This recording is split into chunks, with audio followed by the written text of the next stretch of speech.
Hello and welcome back to our regular programme Targets in Focus. This is where we ask our guests to pick a selection of currency pairs and provide us with their predictions for the coming months. Well, on the line today, direct from Frankfurt in Germany, is FX strategist at Commerzbank Thu Lan Nguyen. Thu, thanks for joining me today. I'd like to have a quick look at the emerging markets, and in particular we're focusing on Turkey, Poland and the Czech Republic today. Let's start with Turkey and the Turkish lira. For those not familiar with the currency too well, how has it been performing of late? Well, the Turkish lira over the past couple of months has impressed most investors, mostly because of its very low volatility. So the exchange rate was not moving as much, mostly because of the monetary policy conducted by the local central bank.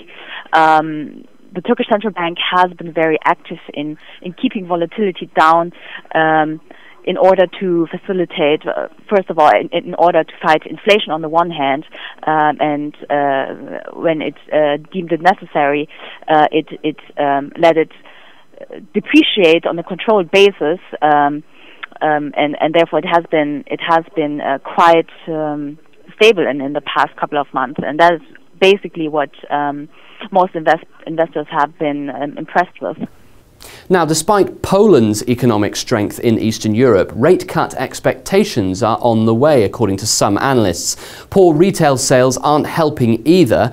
What's your analysis of the zloty in the coming months? Well, you know, with the zloty over the past year, it has been performing relatively well because of the strong growth profile of Poland, and the economy has been quite resilient during the crisis. But we're seeing increasingly that the economy is losing steam because of fiscal consolidation taking its toll, as well as strong consumption of the past year losing considerable steam. And with these two factors, well, obviously weighing on the economic performance, the zloty as well is increasingly depreciating over the past week as rate cut speculations are increasing. And over the past couple of weeks, economic data has disappointed continuously, so rate cut speculation have gained traction, which accordingly has weighed on the zloty. And finally, let's take a snapshot look at a currency we don't cover that often here on Dukascopy TV, the Czech crown. What's attracted your interest to this currency too? Well, a lot of people have been looking at the Czech crown recently against the background of all this talk about currency wars, obviously, and the Czech Central Bank has one of the most vocal ones, saying that it will weaken its currency if it deems this necessary in order to support growth. And this is an ongoing discussion now in Czech Republic, and everyone is discussing when the Czech Central Bank might start to intervene, and therefore the upside of the koruna has been very limited over the recent weeks, as people are increasingly expecting the Czech Central Bank to step in.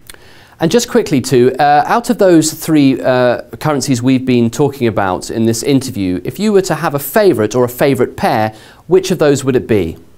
I would definitely think that, well, the Polish zloty is the most attractive one, because I do think that it will trade weaker. It has been already trading weaker in the last weeks, which has basically confirmed my forecasts. I still think there is some upside in euro zloty towards the 4.25 level.